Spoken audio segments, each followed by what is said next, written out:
Baik, berikutnya Ustadz Said Kutub yang akan berinteraksi dengan jamaah dari bapak-bapak yang kami persilakan Bapak Riki ya. Silakan Said Kutub. Ustadz Said Kutub mungkin bisa, Pak Riki mungkin bisa bercerita dulu pengalaman bagaimana seperti tadi ketika anak harus dibanding-bandingkan. Silakan. Waalaikumsalam Ustadz. Bapak Riki. Alhamdulillah Pak Ustadz. Keluarga aman. Alhamdulillah dipantau sama istri. Oh iya. Ini Mana istrinya mana nih? Iya di depan. Masya Allah. Mudah-mudahan keluarganya sehat walafiat. Amin. Izin Pak Ustadz mau curhat nih sedikit. Iya. Ya.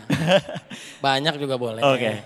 Jadi gini Pak Ustadz, kita kan di lingkungan kerja pasti suka ada aja tuh yang banding-bandingin. Jadi rekan kerja tuh suka bilang, oh Bapak ini kadang galak, Bapak ini egois, kadang Bapak ini ngasih kerja mulu. Nah, bagaimana sih kita nanggepin kalau misalnya diomongin kayak gitu Pak Ustadz?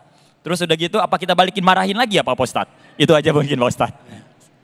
Balikin dibanding-bandingin lagi aja gitu. Silakan Ustadz Said Kutub. Jadi silakan duduk Pak, biarin saya yang berdiri. Ya. Memang kalau laki-laki harus mengalah Bu ya. Baik, Bapak Ibu yang dimuliakan oleh Allah Subhanahu Wa Taala. Sebenarnya lagi-lagi kita nggak suka dibandingin ya. Tapi kalau kita husnuzon, baik sangka, kepala dingin, kita merenung, muhasabah, itu kita bisa menerima kebaikan. Sebenarnya orang yang memberikan perhatian kepada kita berarti kan dia senang sama kita, betul nggak? Kalau kita kepala dingin, tenang, itu kan masukan buat kita. Kita nggak ada yang sempurna, betul nggak Bu? Jalan-jalan ke Balikpapan. Jangan lupa ajak Pak Sofyan. Ini host kita nih ya. Kekhilafan ini jadinya. Kekurangan mohon dimaafkan. Kesempurnaan hanya milik lagu Rizky Febian ya. Ini Ricky beda tipis nih ya. Jadi manusia itu memang banyak kurangnya, banyak salahnya. Tapi kalau diberikan masukan, kita husnuzon, nggak suami, nggak istri, tenang aja dulu. Kalau ibu-ibu nih, ya, dikatain, dibully, dijelekin, sabar Bu. Ya, apalagi lagi puasa, betul nggak Bu? Sabar, nanti kita balas abis maghrib. Ya. Dikatain, sabar, ambil bunga, kita lempar dengan dia kepada dia beserta pot-potnya gitu ya. Jadi kita harus sabar, jadi tenang dulu nih ya. Nasihat buat kita, kenapa kita dibandingkan? Udah ambil baiknya aja, betul nggak Bapak Ibu? Misalnya kita dijelekin sama orang, berarti dia perhatian sama kita. Betul nggak Bapak Ibu? Nah jadi kita ambil baiknya, oh mungkin kita kurang tegas. Mungkin kita teladan, sering teladan nggak Bu? Teladan, telat datang pulang duluan. Ya. Kalau lagi kajian, dikir-dikir, nunduk-nunduk, lama-lama bangun-bangun, cepet banget Ustadz ceramahnya. Mudah-mudahan yang tidur husnul khotimah. Ini gak ada yang tidur nih semuanya nih ya. Tenang aja ya, gak ada yang tidur, tenang aja semuanya ya.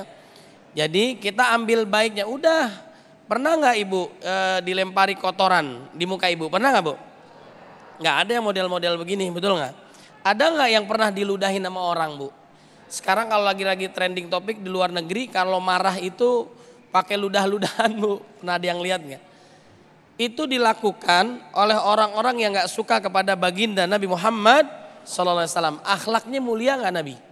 Ada yang bilang kita dengan Nabi bedanya sedikit. Nabi makannya sedikit, minumnya sedikit, tidurnya sedikit. Kalau kita sedikit-sedikit, bedanya sedikit. Sabar, terima, oh ternyata baik buat kita. Kan diberikan masukan enak sebenarnya. Kalau kita husnuzon, baik sangka, udah gak usah marah. Betul gak Bu? Nanti ada surga pintunya orang yang suka memaafkan kesalahan orang lain. Gampang gak memaafkan orang lain Bu? Coba saya tanya ibu-ibu nih, sering minta maaf gak sama suaminya? Bener begitu? Ini 1001 nih. Ibu minta maafnya kapan coba? Cuman momen lebaran, betul gak Bu? Itu karena lebaran ya, makin lebar nih ya. Lebaran, nah ibu minta maaf sama suaminya. Mulai sekarang ibu minta maaf sama suaminya bisa gak? Setiap malam Jumat bisa gak Bu? Ibu salaman, minta maaf sama suami, ntar suaminya kaget deh. Kamu kenapa Dek? Kamu sehat? Mau minta uangnya? Ini namanya apa Bu? Jari ya Allah. Uang bukan segalanya, segalanya butuh Uang tidak dibawa mati. Zaman sekarang nggak punya uang seperti orang, nggak apa-apa suaminya jelek, yang penting punya. Nggak apa-apa suaminya hitam, yang penting punya. Nggak apa-apa suaminya pergi 2-3 hari sebelum pergi ninggalin. Yang menyebabkan suami mati karena udah tahu sakit masih aja disuruh cari. Masya Allah Bu, doain Bu suaminya panjang umur, sehat walafiat, rezekinya banyak barokah, nikah lagi. Bercanda Bu, bercanda. Nanti saya nggak diajak lagi ke sini. Bercanda Bu ya, bercanda. Ibu kalau lagi kesel sama suaminya, ini kalau lagi kesel sama atasannya belum wafat, jangan dikubur. Jangan dikubur ya. Jadi motivasi buat diri kita. Nabi marah nggak? Nabi nggak pernah marah, luar biasa. Masalah urusan pribadi nggak pernah marah. Masalah syariat, masalah Quran dan Sunnah, Nabi tegas. Paham Bu? Ibu bapak sukanya marah atau sukanya memaafkan? Bener begitu. Ibu tanya ke anak ibu tanya ke suami ibu, suami tanya kepada istri. Betul nggak? Di sini ada ayang beb saya Bu, di belakang Bu ya. Masya Allah. Mudah-mudahan barokah. Amin, ya. amin. Jadi Baik. kita bercermin buat diri kita dari orang lain. Intinya sabar, perbaiki diri. Itu kalau kita husnuzon, insya Allah berkah. Baik, amin. Ya Rabbal Alamin, terima kasih Ustaz Said Kutub. Kita masih ada satu segmen lagi, tetaplah bersama kami di Damai Indonesiaku.